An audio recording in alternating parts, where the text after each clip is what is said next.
হ্যাঁ, কি অবস্থা লন্টু ছন্টু? কেমন আছো তোমরা?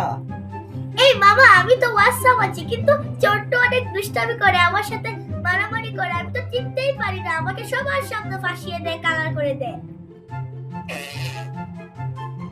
মামা, আমি হোয়াটসঅ্যাপ আছি। এটা কে পাত দিল রে? মনে হয় তো রন্টু পাত দিল। নিশ্চয়ই এটা ধর তৈরি করবে। মামা তো বোমার মতো পাত দিয়ে।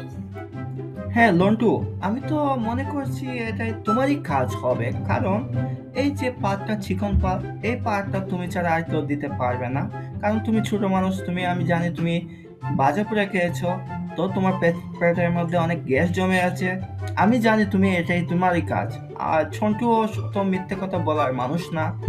তুমি বলতেছো তারে ফাঁসানোর জন্য, সে বলতেছে তোমাকে, তুমি তার মিথ্যে বলতেছো। কিন্তু আমার এখনো কনফিউশন পড়ে গেছে কে এটা করতে পারে। না মামা, এটা আমি করিনি। নিশ্চয়ই মনে হয় এটা তোমার কাছে, তাহলে চন্টুর কাছে। ওকে, আমার একটা প্ল্যান আছে। আমি তোমাদের জন্য একটি অফার দেব। যে সত্যি বলবে তাকে আমি 1,000 টাকা দেব। এখন কে সত্যি বলবে, লন্টু না চন্টু? কে পাত দিয়েছে সত্যি বলে ফেলো। জন্টু মামা, আমি পাত দিয়েছি। আগে ফাঁসানোর জন্য ওকে বলেছি। হে মামা, পাতটা আমি দিয়েছি। আর তোমরা যদি বিশ্বাস না করো, আমার কাছে প্রমাণটাও আছে। আমি এখন পাত দিচ্ছি।